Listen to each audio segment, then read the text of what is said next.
Hello and welcome back to El Partido, yet another Spanish football podcast, but as always with a little twist. We're going back to a style of podcast this week which we've not done for a while actually, and we're being joined by one of our regular guests who helps us do this kind of episode. But first of all, I'll have to say hello to Paul. Paul, how you doing? I'm doing very well, Nick. I'm always looking forward to recording these, and highlight of my week so far this, so I'm doing very well. Me too. Except from the delivery of my new El Partido t-shirt. That was quite a nice thing to walk home to yesterday. Very stylish. That when you sent me the picture, I was thinking that's very cool. Very cool. That's a bit of me. I may need to wear it around the office tomorrow because it is Dress Down Friday, so I may go and do some advertising. So yeah, I actually also did, just as a bit of an anecdote, we had to do like a work engagement thing this week, and I had to do an interview with Father Christmas, who was actually like a director, and I was like, oh well, I usually get to speak to like Guillaume Balaguer or Brendan Madden or Matt Harrison, but I suppose I'll speak to Father Christmas this week. But yes, and that was, you weren't name dropping in any particular order there of preference either, or... From bottom to top, really, is what I'm thinking, because obviously it is a great bridge and clearly natural talents that we have got to introduce our guest for this week. Once again, we are joined in the presence of Matt Harrison, down from Marbella on the Costa del Sol, my former Giricast co-host and the co-host of the Lost Boyos podcast as well. Matt, how are you doing? Yeah, I'm very good. It's always great to be on this podcast, and yes, I am coming from my home in Marbella on the Costa del Sol, and you may want to get the violins out because it's very rainy the last 2 days, so it's not much sol at the moment, but we battle through. I was going to say last 2 days. Try the last 2 months here, Paul. I don't think I've seen the sun in a good few weeks here in the northwest. Wait, what? I can't even remember the name of the latest storm that we're currently enduring at the moment. I can, because it's Bram, because it's after Bram Stoker, someone told me. Ah, right. And it's a bit late for us to only be on B, though, as well, isn't it? Normally, like, we're on W this time. Yeah, it'll definitely come round that way. And Bram Stokers is the one who came up for me as well, because I went, Bram's not even a name. And then someone literally peered around the corner of a wall and went, well, actually... I was like, fair play. But enough about the weather, because that's the reserve of different podcasts. Meteorologists could go find that one if you would like to. What we like to do in this podcast is obviously talk about nostalgia, and we get great guests on. We get great episodes talking about things that have happened. What we also like to do is sometimes get a bit creative, and we do these things called our favorite Spanish 11s, or our favorite French 11s, or our favorite 11s who have played purely only for teams who haven't qualified for the Champions League. Mad sort of connotations we have. We're flipping it around a little bit this week, because we've usually been quite La Liga focused. This time we're going to go to the shores of the UK. We're going to focus on the Premier League. However, it is going to be our favourite Spanish players who've played in the Premier League. And I always have to emphasise, this is our favourite. So it's not the best. There's going to be some absolute red herrings in there. There's going to be ones that are going to make you scream at the podcast speaker that you're listening to, saying, why is he in there? But it is a personal preference for us. And at the end, we'll build this ultimate 11 of our favourite Spanish Premier League players. And then you can judge us solely on that. And we'll take all your abuse online. It's how things work nowadays. So, how are you feeling for this one, boys? Good? Yeah. Yeah, great. It's basically an excuse to talk about a couple of my footballing heroes, basically. So, yeah, let's go for it. I will say now, like, this was one that obviously we've talked about it for a while, and there was a lot of players that like instantly spring to mind, and we're spoilt for choice certainly in the midfield, but defenders, I think we might have quite a conversation around the defense. Yes, I probably agree with that one, because the defense was the hard part of this, and And as well, you've got to think about it really. Like I was looking back at sort of like when Spanish football has started to make this a bit of a trodden path, and I came across Naeem, who used to obviously play for Tottenham Hotspur, former man from Ceuta, who used to play for Real Zaragoza, and then there was a gap between 1994 to 1997 with Alex Ferrer at Chelsea, and then really getting into sort of like the Benitez era, maybe Mendieta at Borough, before you actually get to a good influx, a good solid period of Spanish footballers. And it's only sort of been sort of like the last 10, 15 years, which is mad when you think about how much football and talent there has been out there from Spain, over the last 50 years. Yeah, I think, I don't know if you remember Marcelino that played for Newcastle. I think he put a lot of Premier League clubs off buying Spanish players for a long time because he was a nightmare. Yes, and he wasn't the last Spanish player that would be a nightmare in the Northeast as well. There's maybe something about the air up there that just doesn't sit well with Spanish footballers. But let's no longer further delay. Let's get into this. Let's always start where we mean to start, and that is the goalkeepers. Again, like you said, Paul, it's a more recent, plentiful amount of players for the goalkeeping position. They are ones that you'll have in sort of like in abundance in the last 5 years, let's say. Go a bit further back and it becomes a bit of a thinner ground, and you've kind of got some big namesakes in there. So I think we're all going to have a big namesake that we've picked. So as the guest, as always, Matt, I will ask you, who is your first choice between the sticks? Okay, this was one of my easiest choices. A player I love anyway. Also, I think the only footballer ever to stop me in the street. Oh, that's a claim. The only footballer yet, Matt. Yeah, and that would be, he was not the most popular at the time he stopped me in the street, but that was David De Gea.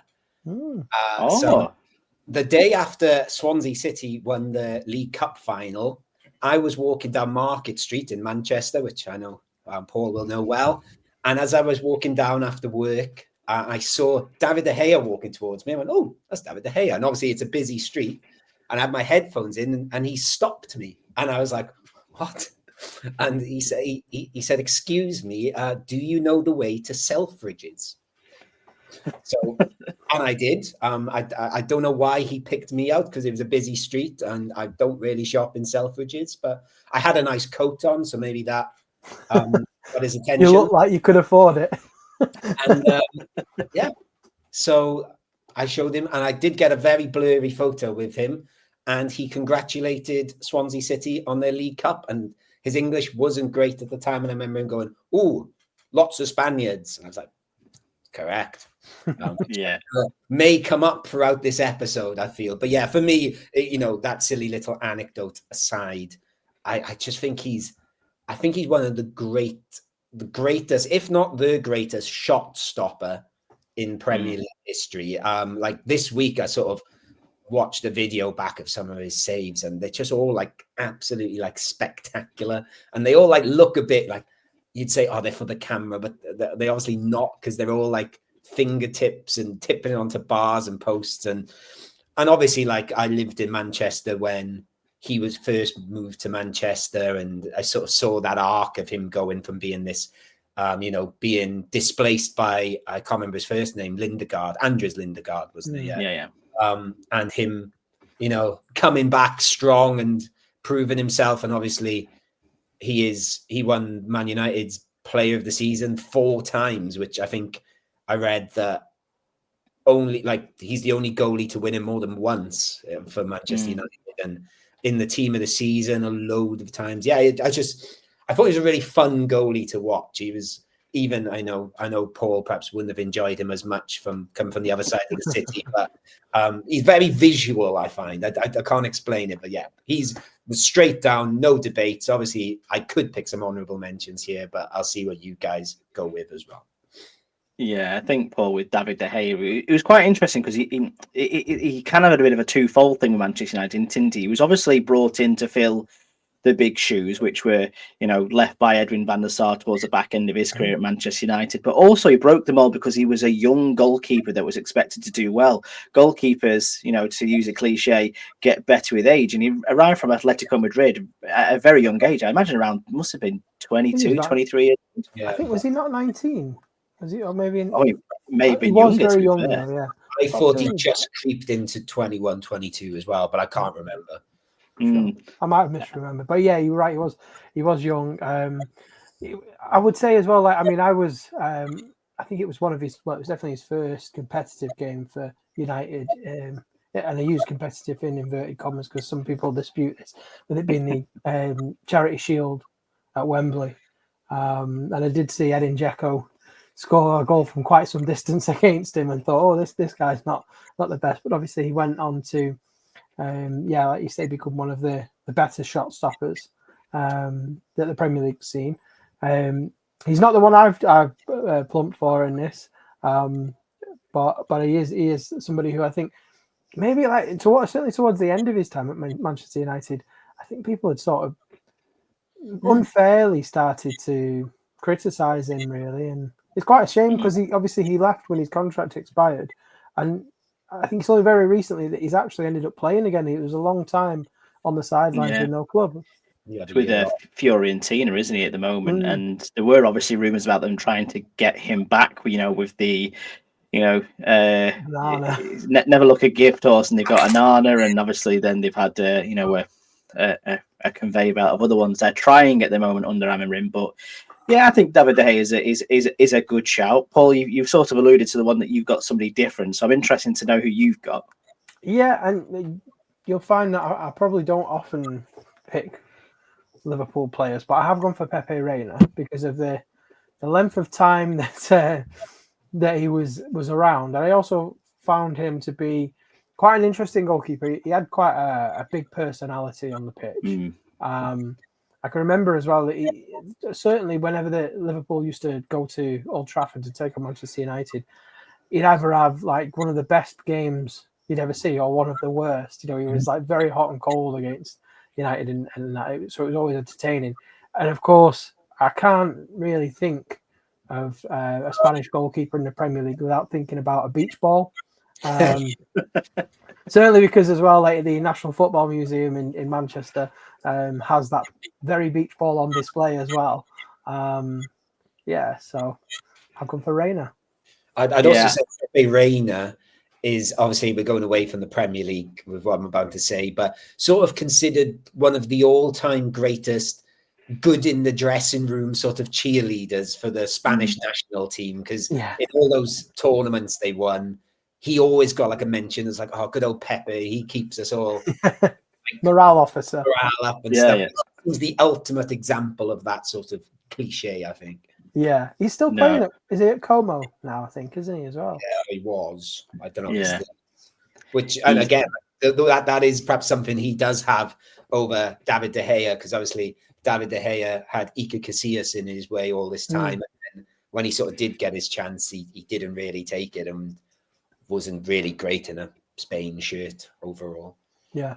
No, yeah. I've also gone with Pepe Reina for a lot of the reasons why you said, Paul, too, because I think he was a personality. And I think when you think of goalkeepers, there aren't many personality goalkeepers. I'm thinking David Seaman being a fisherman now, sort of as the bar that I'm setting for myself here, whereas we only really had Peter Schmeichel as sort of like as a character. And then there was a gap between him and Pepe Reina coming in, and now every goalkeeper's a bit of a maverick, or certainly in the last sort of 10 years they can be.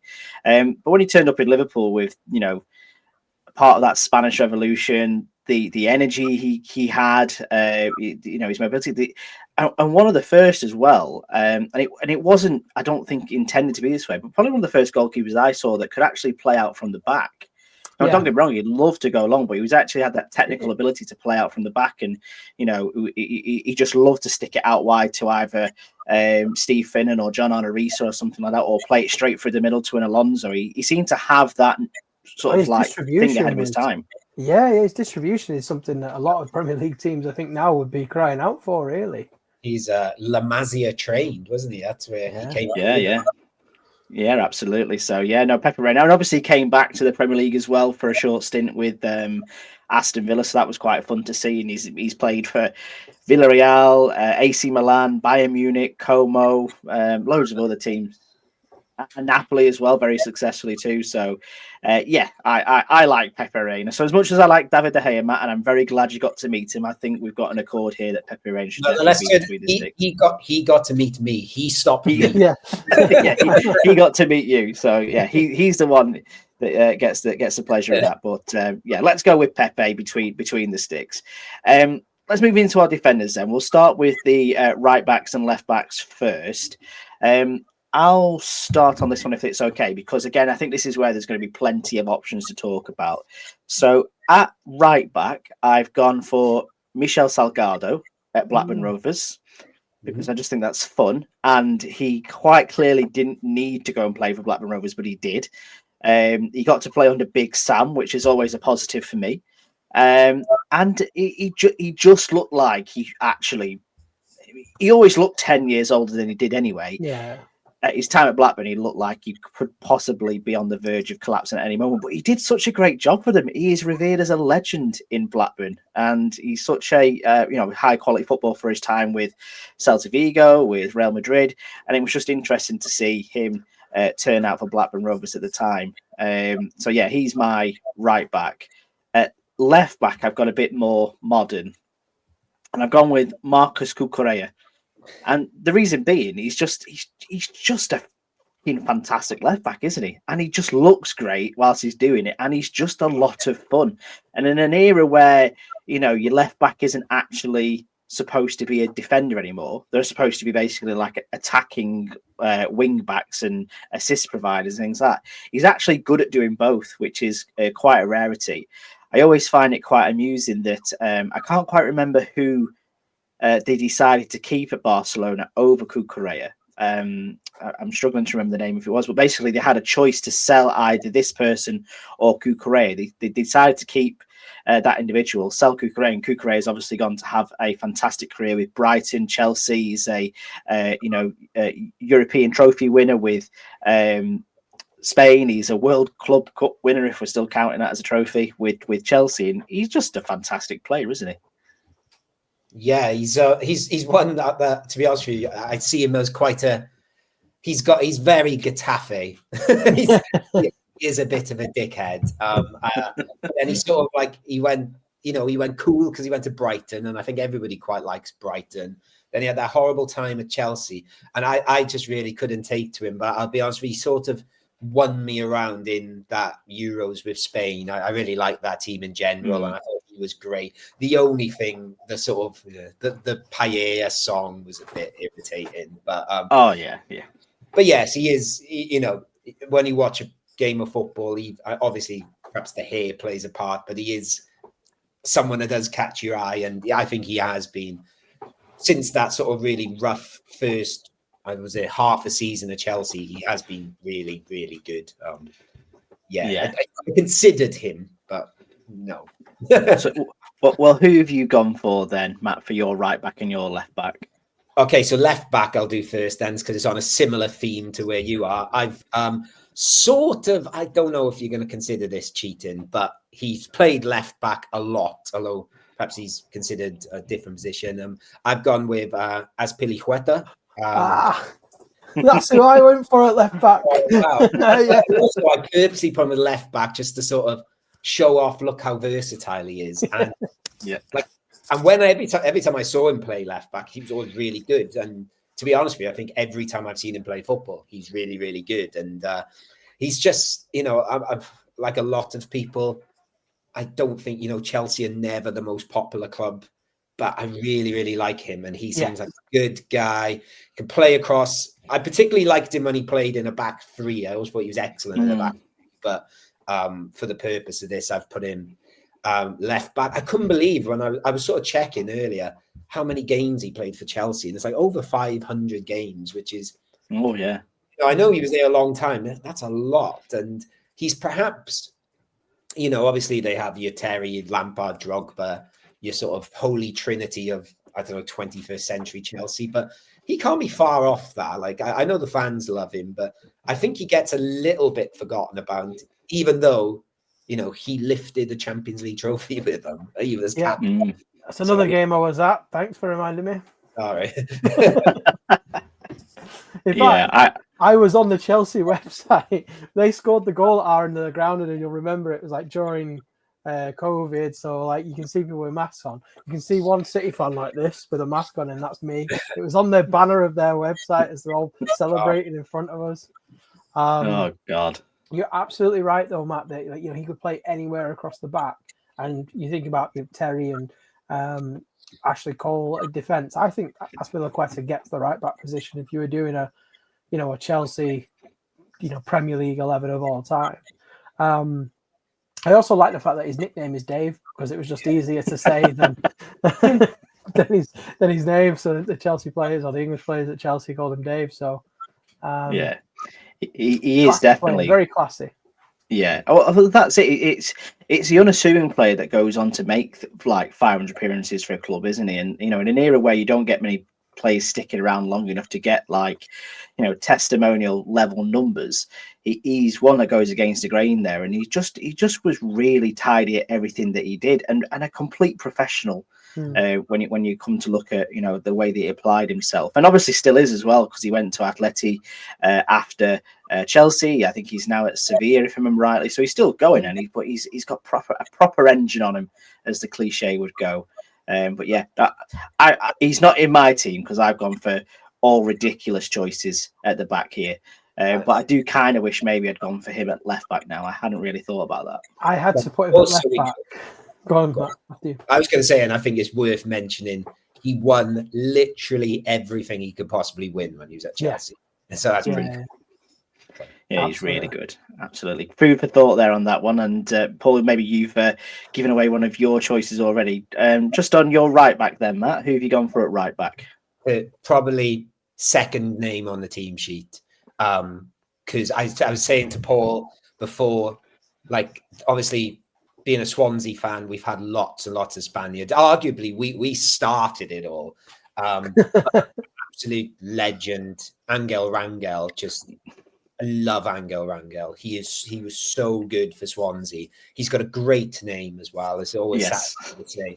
But we bought him for 15k from Terrassa, and the story of how we got him is a bit mad as well, because Swansea actually played. I think we played Barcelona's B team, but Martinez took Swansea to the Barcelona. I think, it was Barcelona. And they were meant to fly back, and the flight was delayed. So they had an extra day in Catalonia. And we had this scout called Kevin Reeves, who's a bit of a Swansea legend for like loads of the amazing Swansea players that played in the Football League were scouted by Kevin Reeves. And he went to watch Terrassa play and saw Angel Rangel, and we pretty much signed him in a couple of weeks. He didn't really have much pace, but he always got up and down the line. His passing was brilliant. He the amazing stat is he played for 11 Swansea managers, and so many times we'd go, okay, this guy was with us in League One.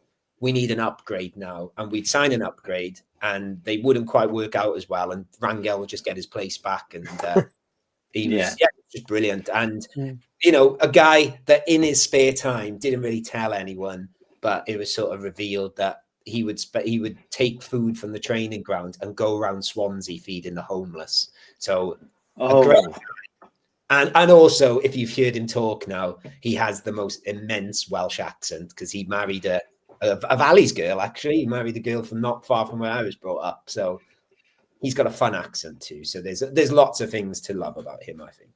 I think as much as Michel Salgado has got trophies upon trophies in his house, I think the story there of him being scouted at Terrassa, it must have been like a Segunda ref or Tercera ref side at the time. Rangel never played above Segunda B until... And then he went to League One, and then obviously climbed to the Premier League. Also, I have met him a few times as well, carrying on that theme, and he is just a lovely, lovely guy. That is considered. I think that might be my favourite, unless Paul, you can convince me that there is a better Spanish right back out there that's graced the Premier League. So I've overthought it, to be honest with you, because I assumed that you would go for Salgado. So I thought I'm going to have to come up with an alternative and try and be a bit contraire. So I've actually gone for Bruno Sauter Grau, also known as Bruno, who was probably more of an EFL legend than a Premier League one, because he only did two seasons for Brighton in the Premier League, but he was at the club for 7 or 8 years in total. And obviously went on to become the assistant manager to, what was his name? Chris Hughton. Yeah. I think I'm with Graham Potter as well. Yeah. I just thought he was a real sort of likable chap, but obviously I don't think I can sell him as well as Matt has sold Angel Rangel. So, I think you're going to struggle. Yeah, no, I had in my honourable mentions here for right back. So Bruno was one of them, just because, again, looking at him, you think, he shouldn't be playing above maybe lower end Championship level. Well, actually, when he got to the Premier League at a ripe old age as well, he did a really, really good job for Brighton. The other name I had written down here was the coolest man in football, and that is Hector Bellerin. That is just a fact. Oh, yeah. He'll be when we get back together to do our vegan 11. He'll be in that. yeah. Or I saw about Hector Bellerin last night, funnily enough, because I saw him play for Arsenal under 21s at Anfield when he was 18, and obviously we didn't really know who the players were. Because that was it, because Serge Gnabry was playing last night, and when he was on TV, I said I saw him play when he was 18 as well. And I just dubbed him the false 2, because he was like going up the middle all the time, and he wasn't really playing right back. So yeah, I really like Hector Bellerin. He walked before Trent Alexander-Arnold could apparently run. Like I said, I thought he was quite a cool option, and also because he's got the most insane accent. Speaking of accents with Angel Rangel, he's obviously got the most like London accent on a Spanish person you've ever heard. So I don't know if he's still got that in Spain, but it'd be interesting to see. Right, let's go into our centre-back partnerships, because this is always going to be the fun one. And again, not too much to choose from. I'm thinking I already know one of yours, Paul, but you reveal to us first your centre-back pairing. So I can be honest with you, or I can try and blag it now, right? When we said 11, I just went for 11 players. So I've actually only got one centre-half. Oh, 3 at the back, that's fine. And you've obviously got the utility man that is Azpilicueta. So exactly, with Dave, works perfectly fine. It doesn't really matter, does it? He'll cover the back 4 on his own. So, and some people might say to me, well, this guy's French, but I've gone with Aymeric Laporte. He's not French, he's Basque, and he plays for Spain. So, therefore, he's also won the Premier League 5 times. One of the best left-footed passers of the ball that I've seen in a defensive position, I'd say as well. Some of the diagonals that he used to play for, whether it be Mahrez or David Silva or whoever, or Raheem Sterling, whoever was on the wing, exceptional. And doing so and coming to the Premier League, having had a horrific injury at the Athletic Club the season before we signed him. He came as well halfway through halfway through the season, because he arrived in a January window. I think was to his credit, because he broke both bones in one of his legs, hadn't he? Or the muscle had come away and he broke one of the bones. I can't remember. It was gruesome anyway. His leg was hanging off. Yeah. So yeah, for me, look, 5 Premier League medals, multiple domestic cups, Champions League in the end, doing fantastic for Spain. It was him and Rodri actually in the last Euros at centre half. I think it was last Euros, 2021 one actually. No, time flies. So yeah, Laporte is the one I've gone with. Yeah, I had Laporte as an honourable mention, knowing full well that he would definitely make your favourite Spanish 11. I also think I know one of Matt's, so I'm going to save that one for second. My first choice is a bit rogue, but I really, really, really like this guy, especially playing under Martin O'Neill at Aston Villa. God. I've gone for Carlos Cuellar, because he just was absolutely sensational footballer. Like I say, he wasn't glamorous, but he was just good at what he did, and he just looked great doing it. Now I'm judging by your reaction, Matt, that you might have also gone for Carlos Cuellar here. I have. I love him.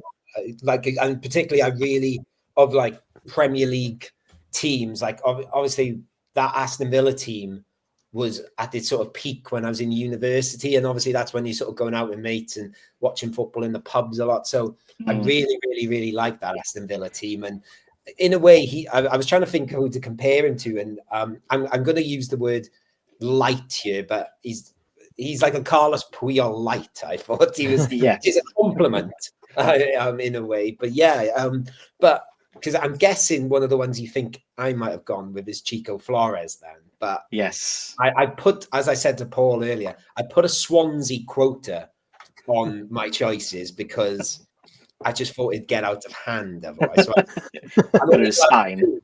I'm only allowed two, but then weirdly I've realised I've picked three from another club. So I guess I'd probably, if it was just me doing this by myself, it probably would be Chico Flores because he was mad and fun. It was very short-lived, his sort of how when he was good at Swansea. He did sort of fall away a bit, and there was that crazy story that when Gary Monk took over from Michael Laudrup, there was the week before Chico Flores had allegedly threatened him with a brick. This is why I picked him for my team, because I've just got in my notes here, man has mad stories. Yeah.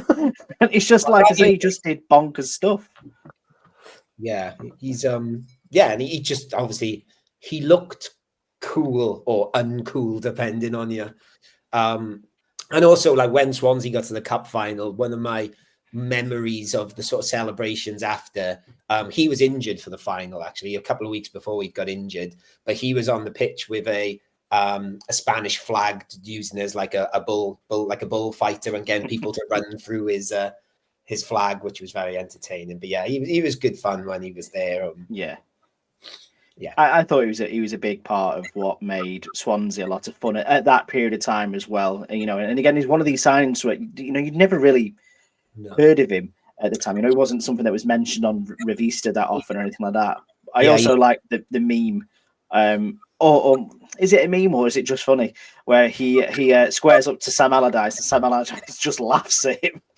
That's always up. You know, it appears in my head at least twice a day, I reckon. Yeah, I'm trying to remember. I think he was at Almeria with Laudrup managed Getafe, didn't he? I think he played for Laudrup somewhere else, and that's how we got him. He was also, I think he might have just missed it, or he might have been in the squad and then left. He was in and around Pep's Barcelona B team. I can't remember if he ever actually played for them, but he might have just left because I think not many people know that he started at Barcelona or certainly was there early doors. So I can't remember. I think he might have played for Pep Guardiola. I've got that somewhere in the back of my mind, but I can't verify. Yeah. And I believe he's doing something quite fun now, but again, I cannot remember for the life of me what he's doing with his life. But again, I know it's something absolutely mental. So I will definitely go and find that out in the background. So if you hadn't gone with your Swansea quota, who have you gone with other than Chico Flores?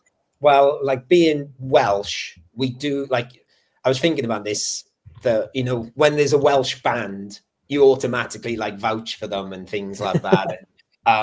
It's starting to happen with Marbella. So I think you probably know where I'm going now. I've sort of gone with what Paul's done. This guy is not Dutch. He does play in Spain, and it's Dean Huijsen. I just love Dean Huijsen. Obviously, he's got Malaga links, but he grew up in Marbella. I've sort of heard about him. I had a student that was in the same sort of age group at Malaga with him and had mentioned him to me quite early doors. And then obviously he went to Juventus. And but I thought at that Bournemouth team last year with like such good fun. And, that whole 11 was great fun. But Dean Huijsen was the one that I really enjoyed the most. Obviously, I kept an eye on him more because of his Malaga links and things like that. But he's such a brilliant footballer, I think, as well. And I know Real Madrid's a bit of a rocky ship at the moment, but he certainly started really well for them. I think it's gone a little bit more askew recently, but I think it has for all of the Real Madrid folk. But he's a cool guy. He had a cool celebration. He seems like I just really, really like him. And I'm a bit gutted because I really, really like that Spain team that won the Euros, that he just missed out on all that. But I think he will be the number one for Spain for a long time now. Yeah, I think I'd agree on that. I do like Dean Huijsen. He might be a bit too modern for this podcast though. So I think I'm going to go and play a bit of devil's advocate here. Paul, unfortunately, Aymeric Laporte has been pipped by Carlos Cuellar here for me. Unless you can convince me and Matt why we should put him in above current Almeria youth coach and veteran Football League player in Almeria, Chico Flores. I don't think I'm going to be able to break the loving that you have for him, so I will concede. Not even 5 Premier League trophies can beat the man who threatened Gary Well, Monk with a brick. obviously it does. It's not about silverware. It's about character. Yeah. Well, do you know what? To be fair as well, like, I mean, I did think about just for a laugh to include Ivan Ramis as well, just because we need to have at least a Wigan player in there, and obviously former Mallorca player as well. But look, I do feel like if I was to try and advocate for Laporte, you could also argue that he's a little bit too recent. Potentially. So, given that we're a nostalgia podcast, I won't even bother trying to tell you that 5 Premier League medals, a Champions League, 4 EFL Cups, or is it 3 EFL Cups, and an FA Cup, and Club World Cup, etc. I know he wasn't there for Club World Cup. Either way, I won't try and tell you all that. Euros.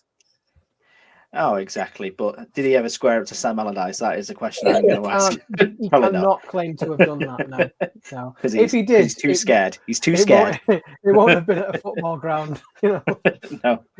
Oh, that seems fair enough. Well, it seems like we have an accord then. So just to go over our entire back line, we've got Pepe Reina in goal.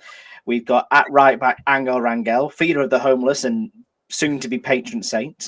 At left back, we've gone for Cesar Azpilicueta, and then a centre back pairing of Chico Flores and Carlos Cuellar. I think that is absolutely dynamite. I'd be backing that team. Swansea dominating already, and I didn't even that last one.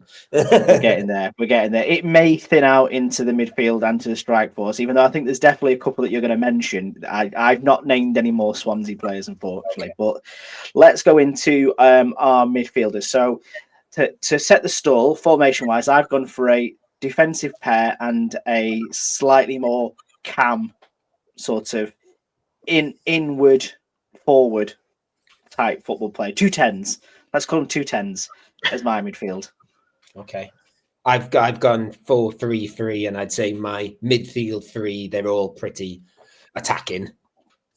What about you, Paul? So I suppose as a formation, what I went with was like a 3-3-3-1. All right, okay. Or maybe like a 3-6-1. I don't know. Are you playing the right sport? That sounds like an NFL like when lineup. Todd Bowley told he said to whoever the Chelsea manager was that week, he said, "Oh, you should play 4-4-3." You know, it sounds a bit like that, doesn't it? Yeah. Oh, go on. Let's. Yeah. So how are you split? Are we saying you've got 6 in midfield? Is that how we're going to cut Essentially, this? I've got 6 in midfield. Yeah. So you've got 6 in midfield, right? Are 3 of them defensive and 3 of them attacking? 2 of them are more of a hybrid, and the other 3 are definitely attacking. Only one of them is really defensive. This is going to sound like chaos. I'll tell you what. I'm gonna take your 6, Paul. I'm gonna give you the time to say all 6 in one big go and absolutely confound us. Yeah. So Matt, what is your midfield 3 then? Because I've got a midfield 4. Okay, so I've got Mikel Arteta, Cesc Fabregas, brackets, that first season he went back to Chelsea, particular, which I know might be a bit controversial. And yeah, actually this I said about first name on the team sheet. It's David Silva, just one of my favorite footballers ever. And I know there's someone else here that might go with that too. Yes, I think you're a Silva advocate, Paul, if I remember rightly. Yes, yeah, he was he actually was the first person I wrote down because, in my opinion, he's probably one of the best Premier League midfielders, attackers, whatever you want to call it, creative wizards ever. Yeah, I saw him finally arrive. I think I've mentioned this before on this podcast. Finally arrive in the Premier League because when he first came to Man City, he was kind of like, you have to call a spade a spade. He didn't take to it like a duck to water, did he? He was a bit shit, and he was easily shrugged off the ball, and he couldn't really apply what he does best in football. Then he went to play a game of football at Bloomfield Road and turned into an absolute fucking magician. And I watched him do it. I watched him do it. He's a small guy. Do you know what I will say? And this, I mean this, like, it is probably, it doesn't sound like a compliment, but it's why he is so good. Not the tallest, not the most physically strong, very one-footed, and only ever did the simple things, but he did the simple things perfectly. And the passing was just the sort of passing that you wished you could do. Like I'd be playing foot five-a-side during the week, and I'd be like, I wish I could just outside my foot past this or bend it around, or just keep it. And he'd be, there's a clip actually when we played Wigan in the 2011-2012 season in the Premier League. At one point, 4 players are just sliding in on him, and I don't know how he does it. At one point, he sort of drags the ball back and flicks it off his own shin to lift it over. I think it's like James McCarthy's leg or whatever it is, and just carries on. And he just did. I had the pleasure of watching him for 10 years, week in, week out. And back then, I used to be able to get to away games quite often, and like everywhere we went, he was just another level, and he made it like it looked like he was playing in slow motion at times. Just so classy. And he's. Sorry. Go on, no. I was going to say that I think he's the player that's omitted from the debate of who's the best Premier League player the most. I'm not saying he definitely is, but I think he's not in it enough. I don't think. I say he's the second best player I've ever seen live, and the only one I've seen better than him is number 10 that used to play for Barcelona.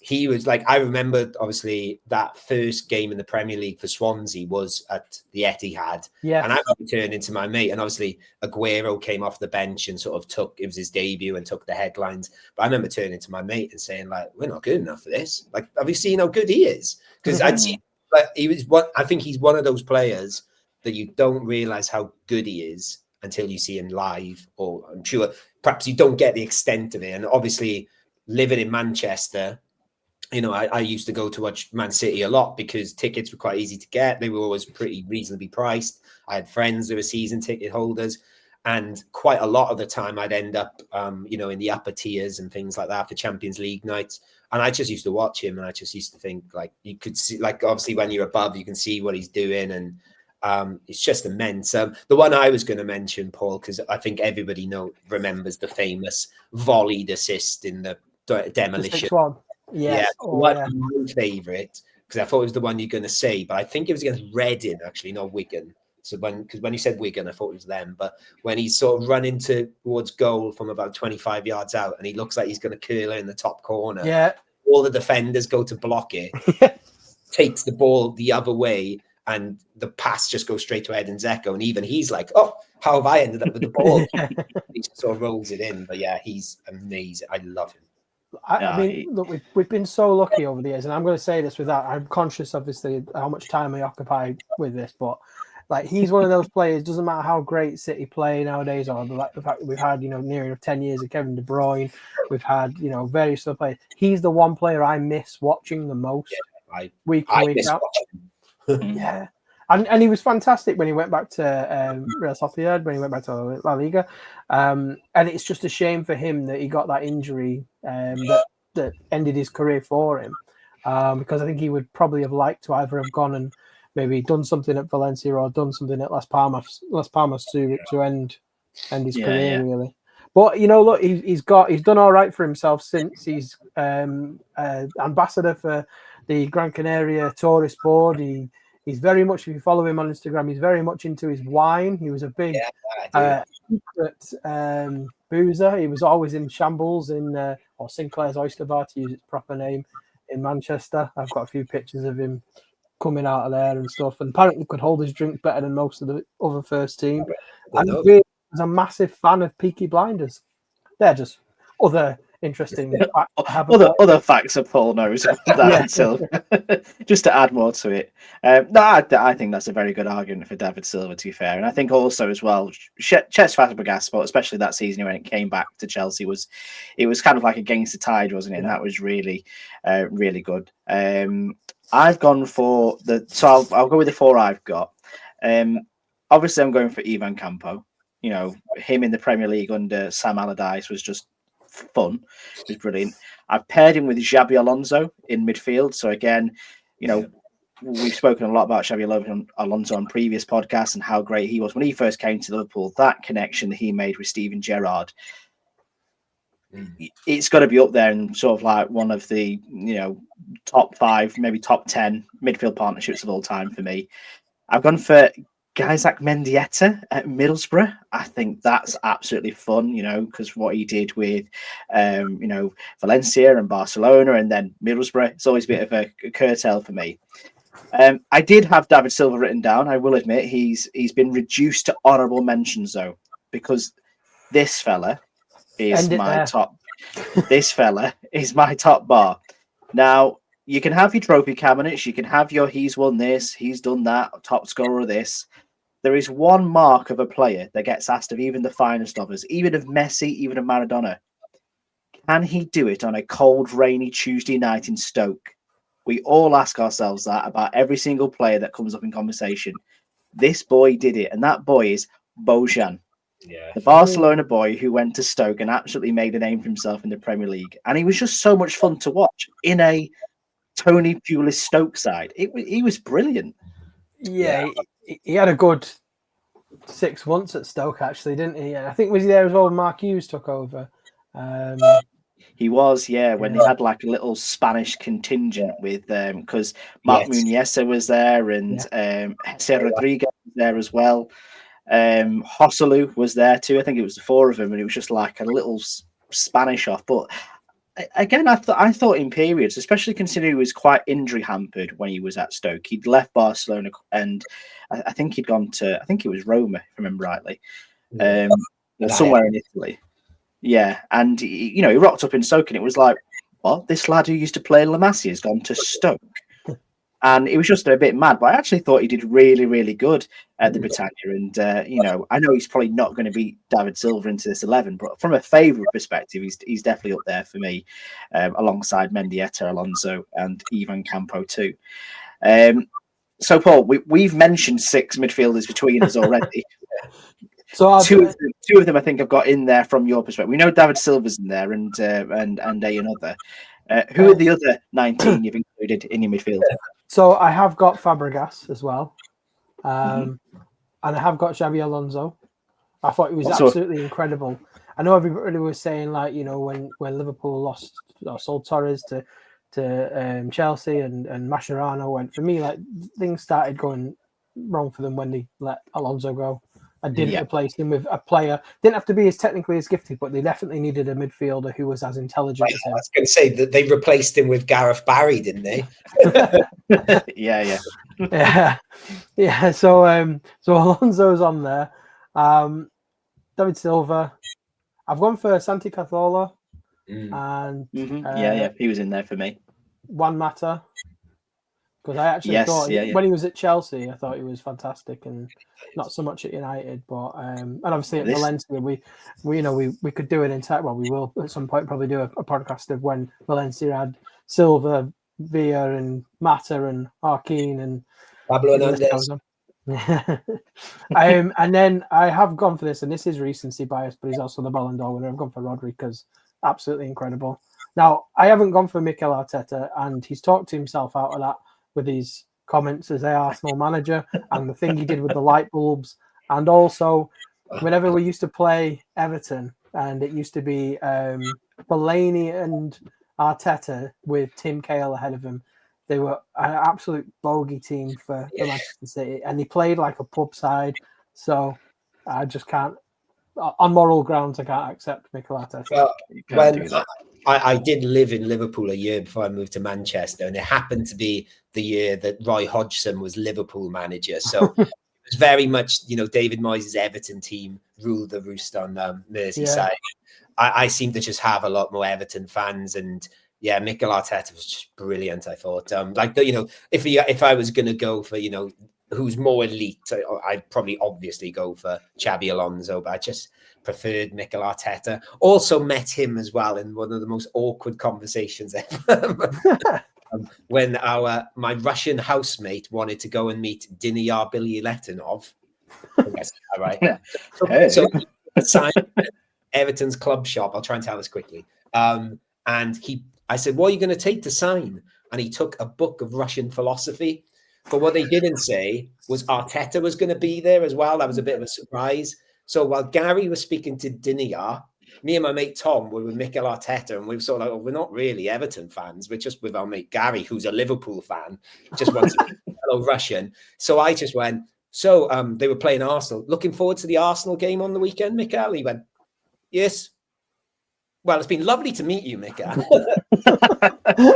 Yeah, he's a man of few words. I don't know if you ever watched there's the Amazon Prime series, isn't there? About I can't quite remember the name of it, but with him, and it's I think it's his first season as management, and he's just he's constantly zoned in, isn't it? And he always had that focus as a player, to be fair, and he was always a great player to watch for Everton. He's too hyper focused for me, and like I say, I think he's now at a point where he's like. It's like he's on a revenge mission against Pep. I don't know why, but he just seems to be focused on becoming the new Pep's Pep. notebook as he was leaving, and has copied all of his homework at Arsenal. And it's to be fair as well, I'll say to him is when obviously Fabregas left, Arteta was the ideal replacement for that Arsenal midfield. Yeah. I saw his debut for Arsenal. Actually, that was against Swansea too. But you can't leave Mikel Arteta very quickly. You got to mention his amazing managerial stunt of hiring pickpockets to pickpocket the Arsenal team at dinner to see if they looked out for each other, which I thought was just not even Pep's gone that mad. Oh, he is. He's a different. Well, at a manager, he's just a different level of. It's like, like how geniuses can also be weirdos. I think that's exactly where he's up to at the minute nowadays. But he scores highly on my cringe meter, to be honest with you. But he's also somebody who I would say that I suppose, when he was a player, I probably would have loved to have him in my team. I'd love to have him representing my club. He was the classiest players, I think, in that David Moyes Everton side. But he doesn't make the cut for me. Right, that seems fine. Well, I think on law of averages, just looking how much time we have left, Paul has picked 6 midfielders. I picked 4. Matt, you picked 3. So I think we're gonna have to go in the middle and pick 4.5. Okay. So for the 4, I think there's a consensus here that David Silva has definitely got to be in that squad. I think there's enough to say that Xabi Alonso should be in there. I think both me and Paul picked him. I think Matt, you agree with that too. The rest of them sort of seem to be out there because we all picked different ones. I don't know who made the most compelling argument here for their favourite. Yeah, me and Matt both had Fabregas.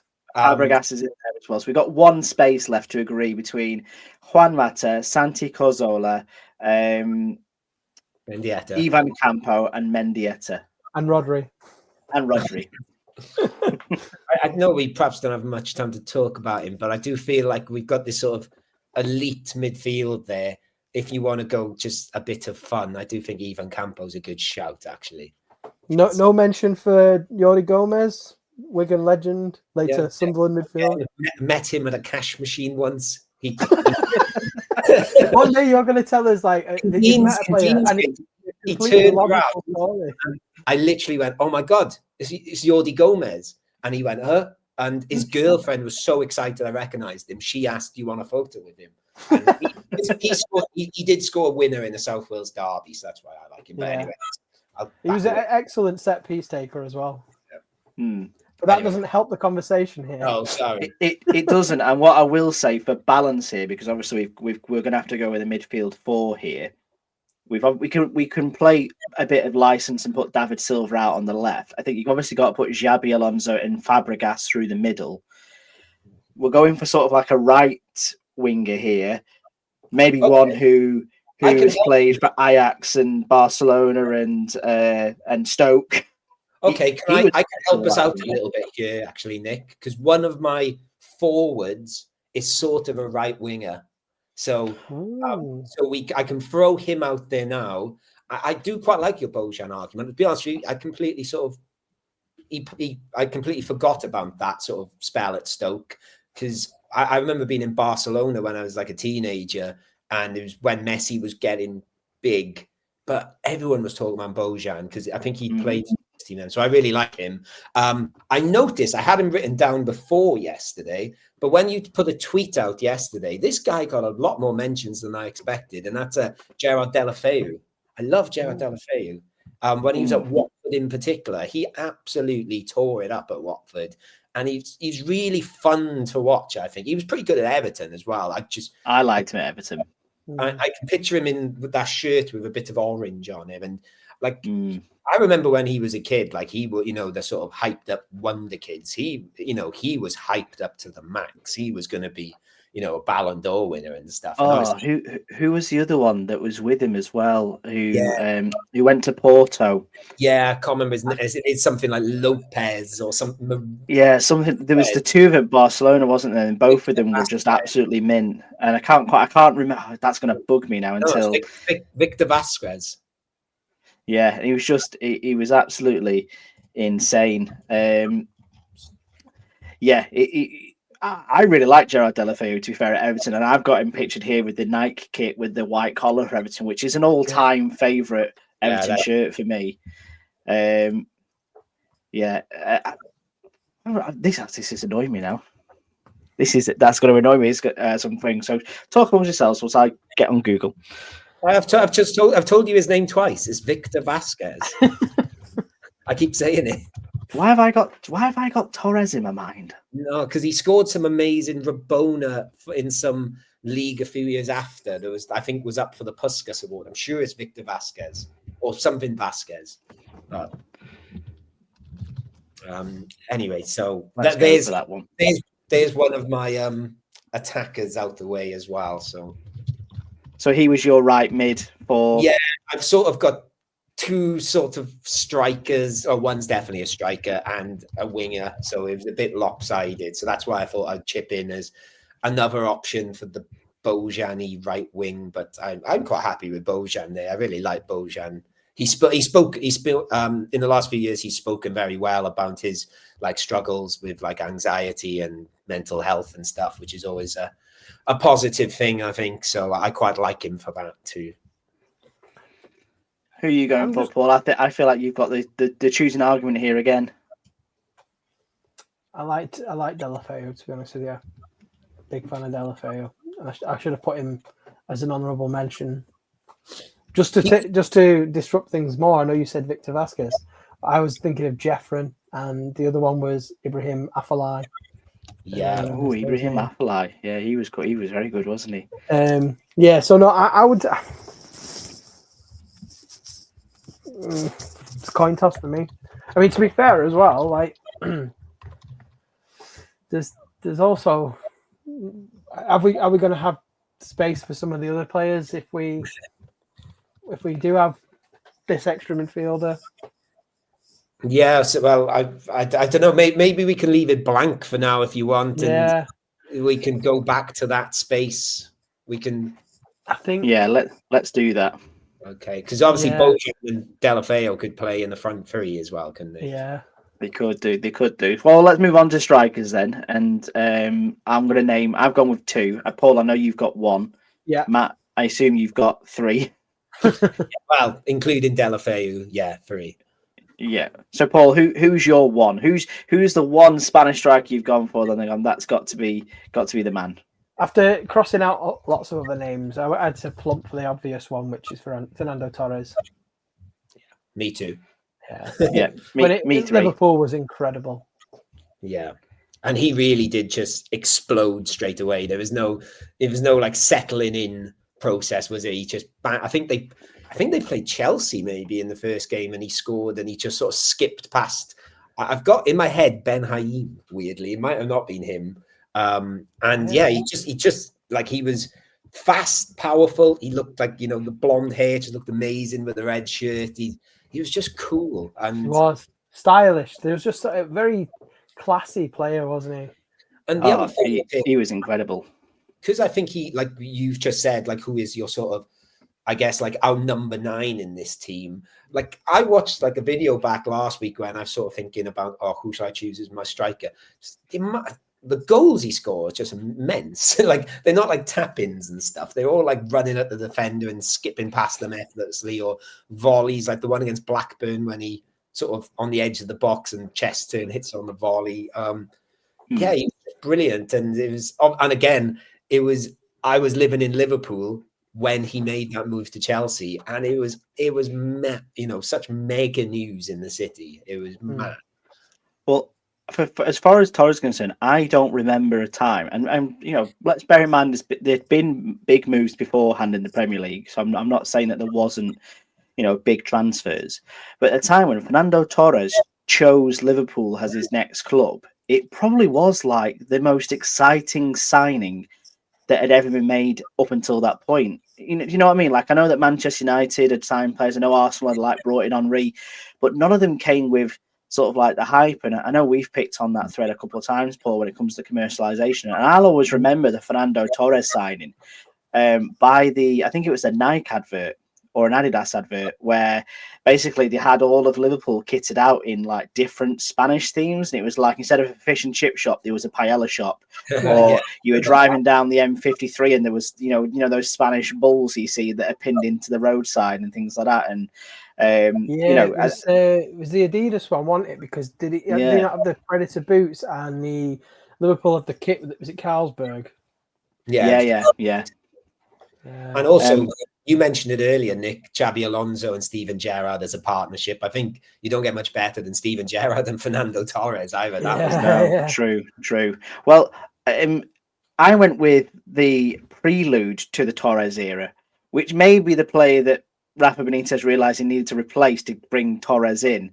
And I actually went with Fernando Torres and Fernando Morientes as a pairing up top, because when Fernando Morientes signed for Liverpool, I was genuinely excited by it, because again, I couldn't claim to know loads about Morientes. I'd only really seen him on things like Championship Manager, FIFA, on highlights and things like that from when he was playing for Spain or for Real Madrid. But he was a big name. He didn't really do loads of Liverpool, but he was fun to watch, and he was a favourite player of mine of all time. I just think he was quite fun, and I would love to have seen them play together, but obviously, alas, it never happened because he moved on to Monaco when Torres arrived. But yeah, he was certainly up there for me. It's coming to my brain. Christian Teller was the player I was thinking of. Same as Vasquez. Vasquez was the really hyped one, but yeah, Teller was. Yeah, and so I've gone with Fernando Torres and Fernando Morientes. Paul, you've got Torres up top. I'm going to use my psychic abilities here to the best of my ability, and I'm going to go with Matt is going to pick a man who used to play for Oviedo, who is a current sporting director at Burgos, I think. Have I got that right? You have got that very right, yes. Miguel Perez Cuesta, or more commonly known as Michu, which is one of my heroes. Just immense. I was at his debut for Swansea when we beat QPR 5-0. And like, I don't think the media are like, who is this guy? But there'd been this weird thing among Swansea fans where obviously like data perhaps wasn't as much of a thing at the time, but the people that were looking at data were fantasy football sort of guides and stuff. And in pretty much all like the newspaper fantasy football guides, it was always like, oh, if you want to pick sort of a dark horse for your team, this guy Michu's numbers are amazing. So a bit of a feeling about him. But I do remember at that game, we like sort of looking at each other. Like I said, for example, that first Premier League game, we saw David Silva being like, how do we compete with that? But this was like, what the fuck is going on here? Like it was, and I keep God, I didn't mean to do this. I was quite drunk with Rob Green once. As you are. Yeah, well, not with him. I was drunk and he was there. And I stupidly didn't sort of say much to him at first. But I did say, I was at the Michu game, which obviously he was in goals for. And he was like, yeah, that was my debut for QPR. I was like, I know. I said, it was an awesome day. And I was like, what? Stop talking. But he seemed in good. He was fine with it. I think he realised I was just a bit excitable and had a few cervezas. But that goal he scored at QPR as well was just like, it was such high quality, and again, and I think it's everything about the law of Michu is the way I would describe it now, because obviously I think it'd be too harsh to call him a one season wonder, but I think, you know, he obviously you know, he didn't finish as high as he started, so to speak, would probably be the fair way to describe it. But the way that he played in that season, looking great in both a gold and white home shirt and a red, white, and green away kit, and just the way he bullied everybody and just made everybody look sort of ordinary, didn't he?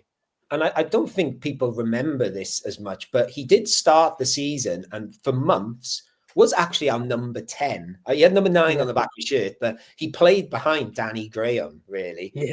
And we played this game against West Brom when he moved up front, and there was Dyer, Routledge, and Pablo Hernandez behind him. And Swansea fans still talk about that game as like the most perfect Swansea performance ever. We only won 3-1, but the football was just on a different planet. And then like we all went to Arsenal away the next week and being like, oh, imagine if we play like that again. And then Michu scores 2 goals at the Emirates in injury time to beat them 2-0. And we were just like, what? This is immense. And then obviously we win a cup with him there. He's a cool guy as well. He's a bit of he was sort of like a bit of a surfery dude. And I don't know if he still is, but you know, I bought shares in Oviedo because he told me to. I think half of Swansea owned Oviedo at one point because him and obviously Santi Cazorla and Juan Mata were part of the same campaign as was Sid Lowe. But you know, if Michu said, "Can you help my old club?" We're like, "Well, of course we will." Absolutely. Yeah, he's up there, and obviously he was one of the first names mentioned in the recent like Barclaysman movement. And I always say with the Premier League, you know, the peak prime era of the Premier League, that decade between 2005 and 2015, anything that happened between that 10 years, it doesn't get much better than that. And Michu for me was a big part of that story, and that Swansea side that did so well in the Premier League too. And I'm convinced enough to say that I would have, if it was my choice, a top 2 together in this side. It would be Michu and Fernando Torres. Literally what I've got written down. Yeah, Paul, are you happy with that? I know you picked Fernando Torres. You can pick the right midfielder. There you go. If that makes it feel fair. For a 4-4-2, yeah, I'm happy with those 2 up front. I would have Bojan and Deulofeu. Do you know? Can he do it on a cold Tuesday night in Stoke? While you're thinking, because I was going to say just a quick honourable mention. I thought you might appreciate this one, Paul. That again, when I was going to watch Manchester City a bit more, is Navas? No, but I do like him as well. It's not a right winger, just have a striker. That I did seem to go to quite a lot of the games at the start of the Pellegrini era when Alvaro Negredo was just and obviously it tailed off. But he was brilliant when he first came. Yeah, that 2/3 of that season, he was absolutely immense. Like bullied everyone. I mean, the game against where he got his injury, or the first leg of where he got his injury was West Ham in the League Cup. I think we beat him like 6-0 and 9-0 on aggregate or something like that. But he was absolutely unreal. Negredo, or could have gone for Navas, or I mean, Navas probably because he didn't get the goals at City. He got more of the assists and everything. He was there for a good handful of years. He's overlooked. I think out of the options that we've narrowed it down to, we could rock paper scissors for it. Well, you've got Bojan, who was explosive during his spell at Stoke, but I think it kind of burnt out pretty quickly. Whereas Deulofeu was kind of like, you know, a bit of a slow burner at Everton and Watford. So it's, what do you want? Do you want flash in the pan, or do you want a bit more of a tea light? And I'm going to go on. No, I was going to say, just I thought while you were pondering, if I didn't have my Swansea quota, by the way, my other choice here, and I think he's a bit overlooked and is absolutely adored by Swansea fans, would have been Fernando Llorente. His one season at Swansea, he was that one season at Swansea, I was behind the goal when he scored against against City, and it was an incredible like volley that he scored. Anyway, this podcast is just threaded with themes of Matt meeting people and you being upset at people scoring against you, Paul, being behind the goal as these players netting against City. The amount of players that we're getting to mention that have done me wrong, like in this 11, I've been there in person to cry about it. This has been a PTSD episode for Paul. Yeah, I am gonna go with Deulofeu because I think he did more over his time between Everton and Watford, and he was quite magical to watch. I think he's sung with his magic, wasn't he? Him and Kevin Morelos as well. That was fun. Oh yeah, yes. That was very fun. That's a name I've forgotten about. Not really Spanish, but... If you're into your Deulofeu as well, he did a really good interview in The Guardian last month because he's been injured for the last 3 years. But Udinese have been like looking after him, and they basically said like, if you can get fit, we will like get you back in the club, sort of thing. And he spoke really well, and he seems like a cool guy. So how old is he now then? He's not as old as you'd think. I think he might be 34, 35, but yeah. There you go, Nick. We've still got a chance. Absolutely, we're still in with a shout of it, and if anything will spur him on to getting back to peak fitness and rejoining Udinese, it is being in the El Partido favourite Spanish 11 that played in the Premier League. So I think that's an accord we've got there. So just to rattle off that 11, we've got Pepe Reina in goal. We've agreed on Angel Rangel at right back and Cesar Azpilicueta at left back. A centre back pairing of Chico Flores and Carlos Cuellar.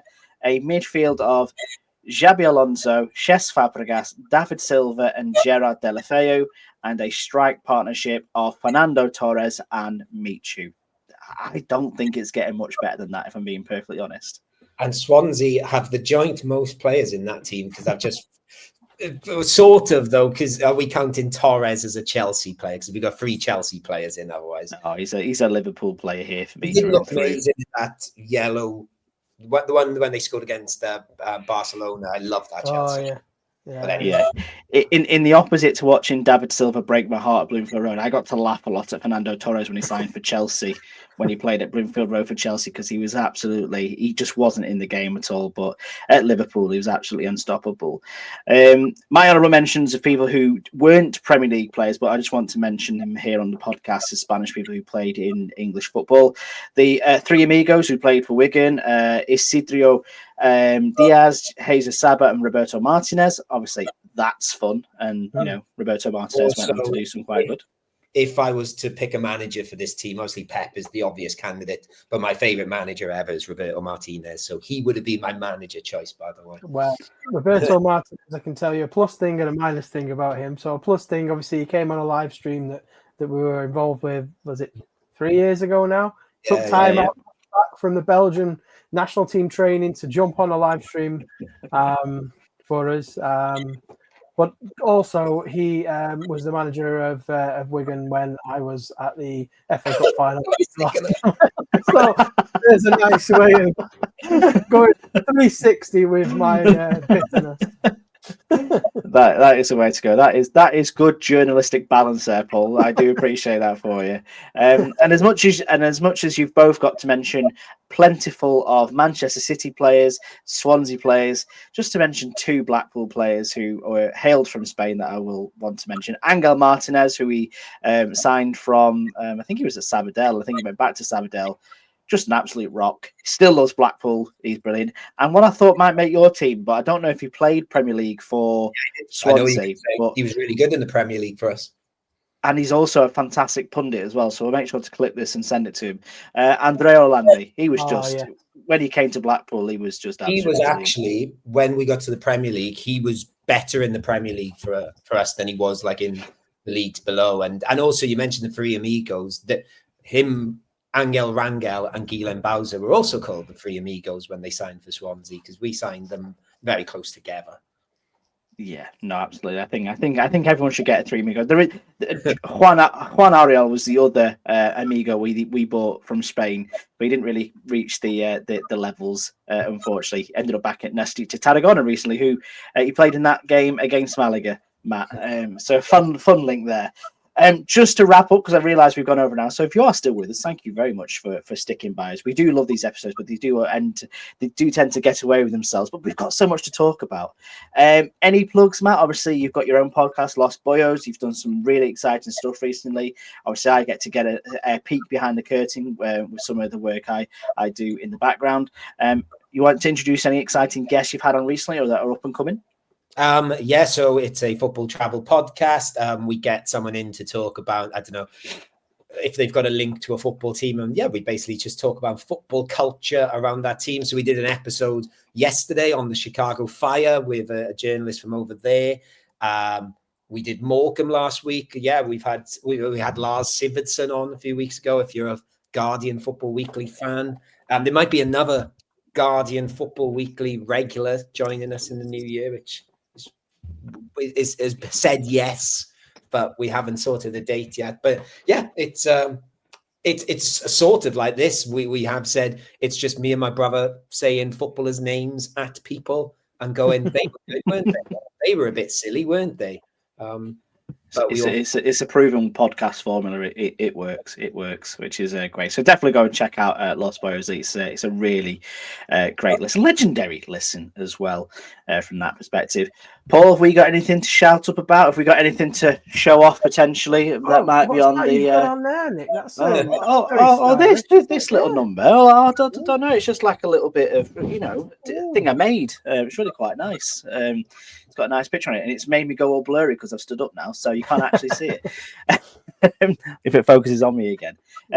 We may have noticed we have some merchandise floating around our sets at the moment and on our bodies and things like that. So we may or may not dabble in the e-commerce market sooner rather than later, but also keep your eye out for Revista El Partido, the e-magazine we have as well. We've got one of those coming out very, very soon too. Plenty of articles in there as well, so keep your eyes peeled for there. But Matt, I'll say thank you for joining us once again. It's been an absolute pleasure. Thank you. Always a pleasure. Always enjoy. Yes, and have a good Christmas as well. I'm sure you've got some fantastic plans and enjoy your travels around following Malaga in Spain. Paul, thank you once again for joining me on this Thursday evening. Likewise, absolute pleasure to speak to the two of you. Absolutely. And to you guys at home, gracias for listening once again. Go like and subscribe to the podcast, spread the word about El Partido, and go and follow us on social media. If you just like to see pictures of David Beckham, we're your place for that. We'll see you again soon. Hasta luego.